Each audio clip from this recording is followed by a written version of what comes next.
a great pleasure to hand over now to Sergio Mujica. He is Secretary General of the ISO, and directly following him, we will hear from Chaesub Lee, who is Director of the ITU's Telecommunication Standardization Bureau. Sergio, you have the floor. Thank you very much. Perfect pronunciation of my name. Excellencies, colleagues, and friends, good afternoon. And thank you very much to the IEC and to the Swiss government for organizing this event. I think artificial intelligence and trust, such a powerful concept that if we put together, I think there are many, many possibilities for the world. So let me start by saying a few words about ISO. We were created in 1947 as part of the cluster of international organizations that were created after World War II, because it was already understood at that time that if we wanted to rebuild the world and to contribute to economic and social development, we needed international standards. So ISO today has 167 members from all around the world. And what we have is a fantastic network of technical committees, because of course the standards are not developed here in Geneva in our offices, they are developed in technical committees, around 800, as I said before. We have 52,000 international experts working very hard at this very moment to create these new standards. And we have, of course, a portfolio of 25,000 international standards, which are a set of specifications or requirements to ensure that a product, a process, or a service are fit for purpose. So that's the what we create, our international standards. But I think as important as the what is the how, the core values we believe in. Because the way we develop our standards is with transparency, inclusiveness, and impartiality, with consensus-based decision-making, and we also have one member per country. So this is, I think, the key connection among our three organizations, IEC, ITU, and ISO, these core values we believe in. So why does this matter to AI?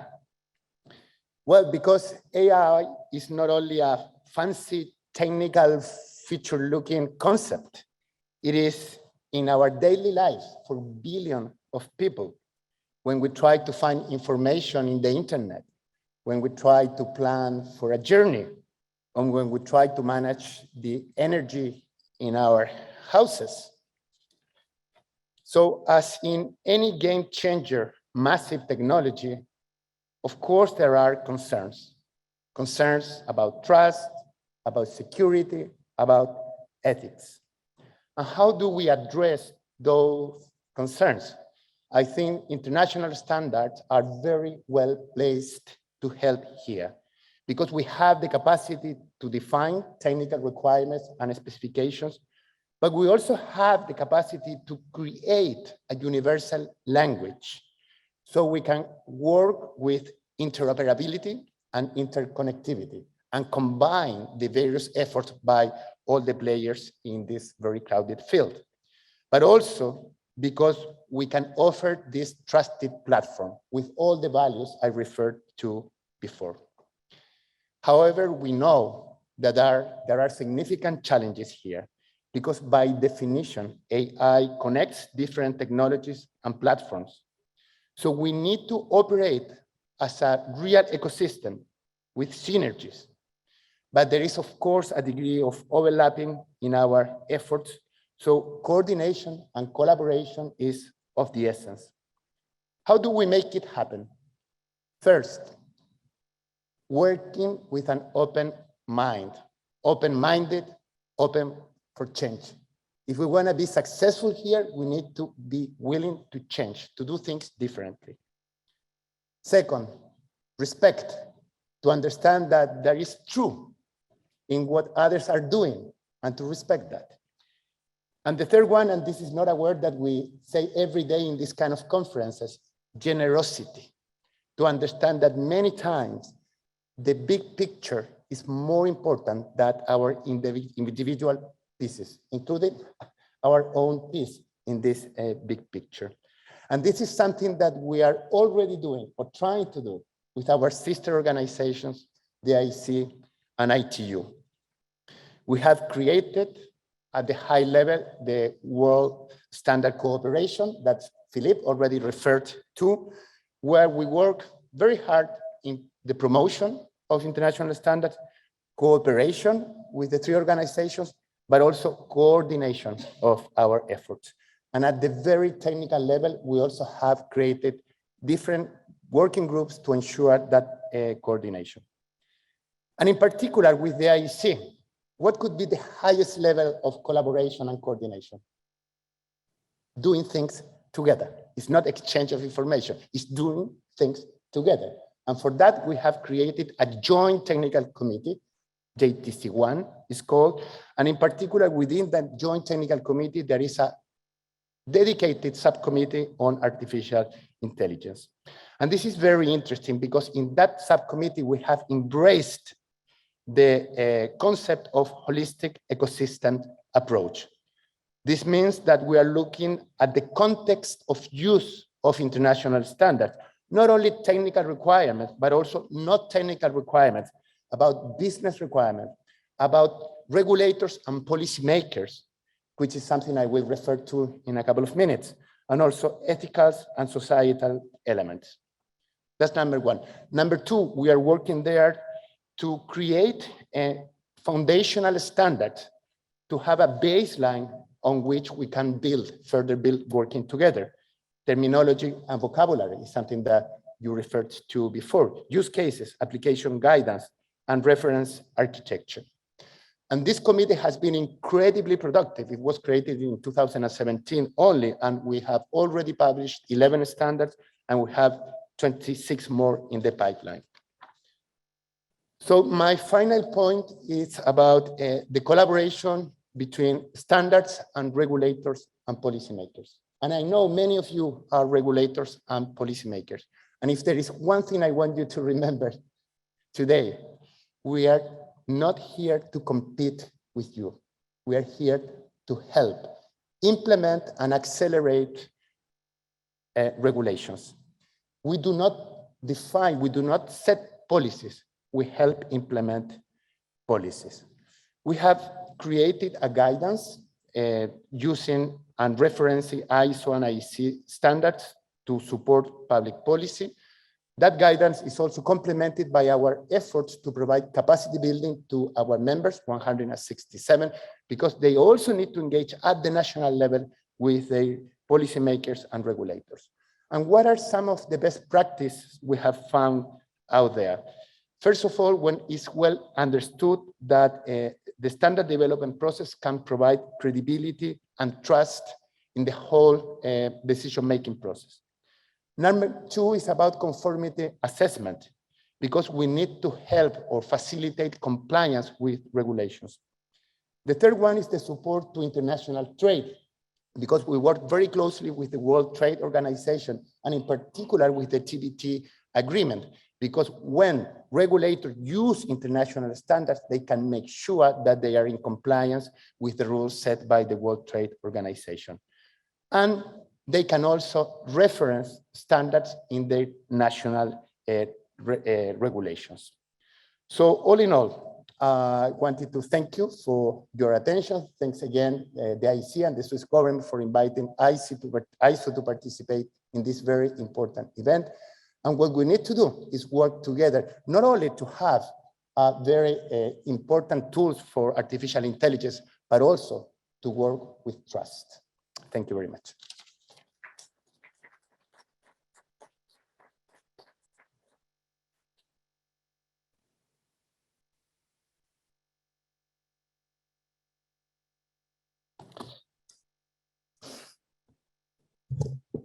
Very good afternoon.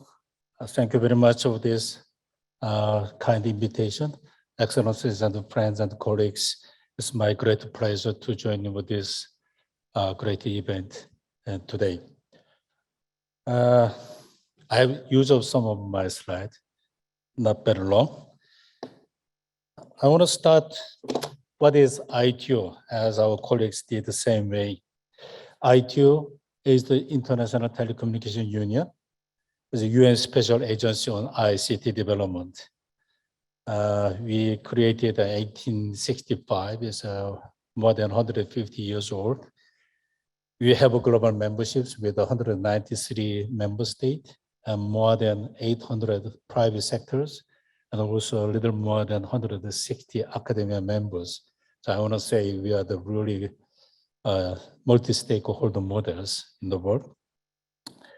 Our main objective main mandate is we coordinate the global allocation of radio frequency spectrums and the satellite orbital positions. We develop international standard to support of this ICT development, and we are supporting developing countries in setting of their ICT infrastructures. The theme of today's conference is AI with trust. I wish to argue that we need to reinvent trust in the 21st century. How to trust each other and the cooperation in large numbers was a problem that Homo sapiens challenges to build a society. Without trust, societies will cease to function. But on the other hand, if we trust a person, institution, or system, we trust that they behave consistently and predictably. So we trust bus drivers, airline pilots, restaurant kitchens, doctors, our internet service providers, and myriads of other people and institutions. What are the mechanisms that humankind have developed over time to generate trust? There are many elements, but let me start with this. The first one is morality. This includes concepts like fairness, reciprocity, empathy, and consolation. Possibly some other animal species have similar ones. And even the reputation, it may be found also some animals species, they have this reputation. But the rest of that is like laws, regulation, and security systems is a very important roles for building trust. As a human beings have invented of this. But ironically, now we are in the 21st century, trust has become a central problem in our society that need to be solved. We are in a trust crisis today. Why this happened?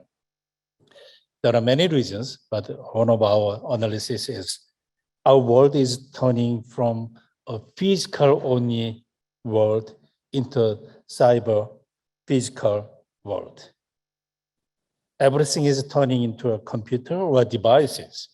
So whether a thermostat, a phone, a car, or plane, or nuclear power station, more of those computers or devices are interconnected, providing the smartness with the convenience in our society.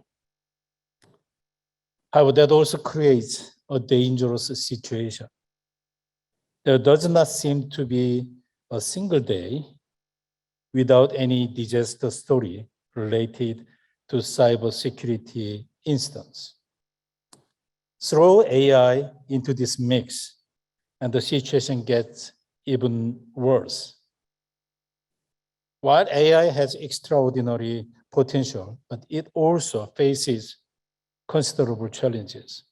Bias, the lack of well-annotated data, security breaches, the lack of explainability of these AI models, and the lack of equitable access to know-how and the computing power.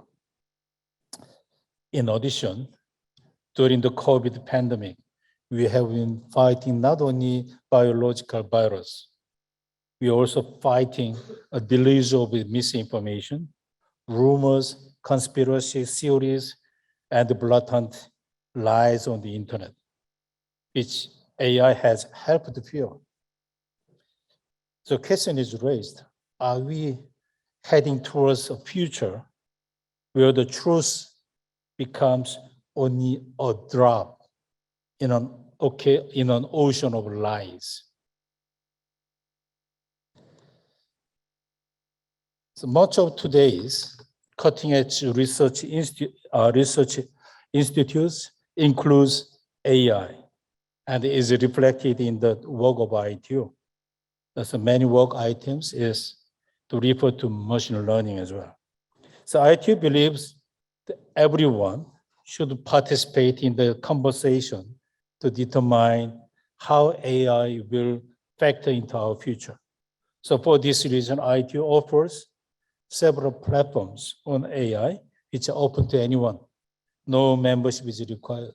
So AI for Good, organized by ITU, is the leading UN platform where conversation occur on how AI can foster the sustainable development goals.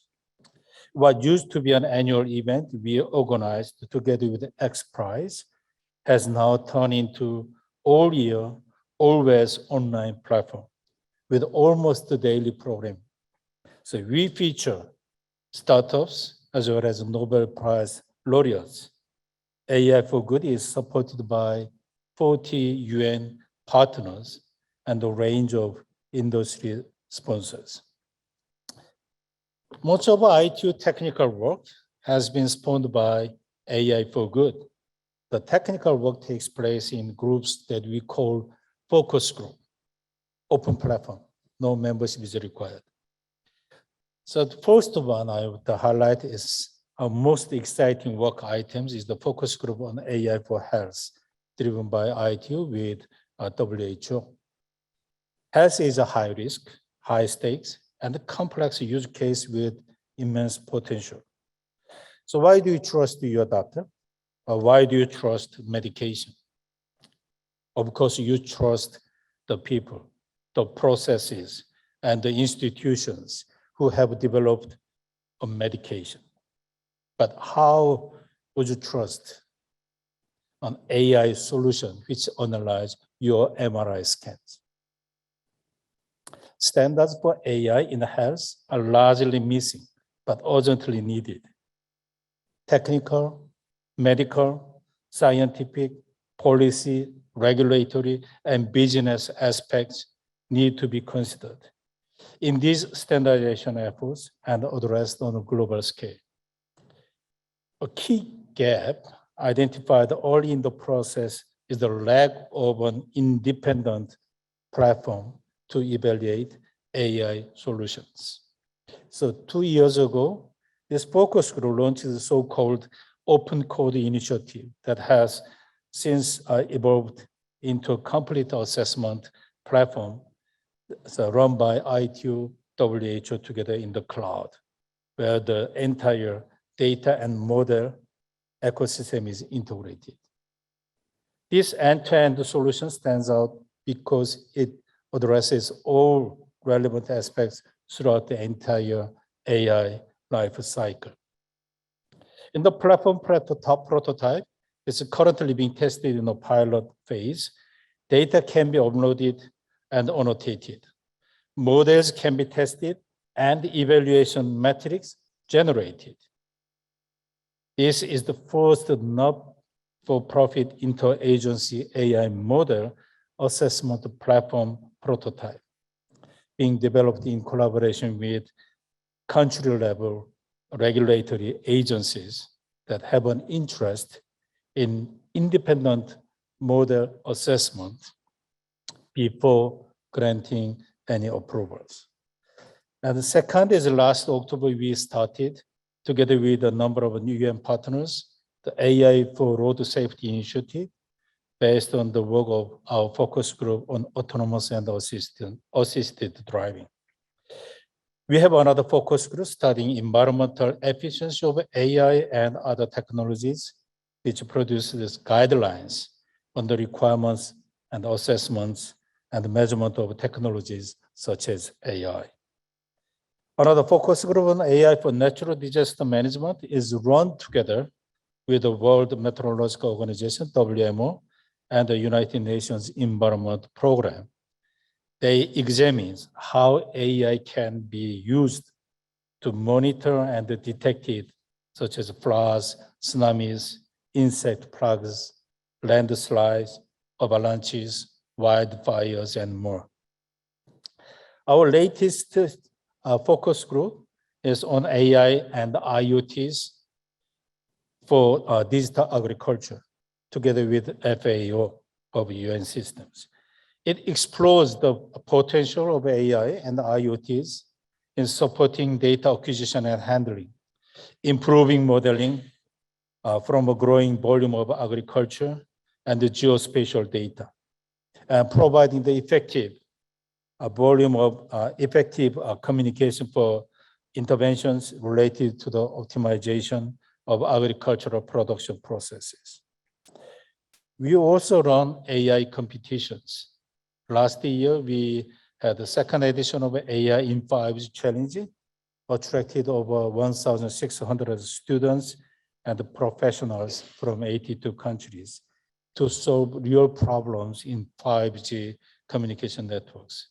In a couple of weeks, we will launch the third edition of the ITU AI in 5G Challenge and the first edition of a Geo AI challenge in collaborating with the UNICEF and the FAO of UN systems. As our colleagues already highlighted, collaboration and cooperation among many stakeholders is needed to tackle the problems imposed us, especially for the cyber physical world. None of us objective is, I don't believe there's any single organization to solve everything. That's the reason why IEC, ISO, ITO, we are working together under the flag of this world standard collaboration. So taking this opportunity, with the introducing of this ITO's activities, I want to invite you to join with this AI for Good movement to build better future for all. Thank you very much.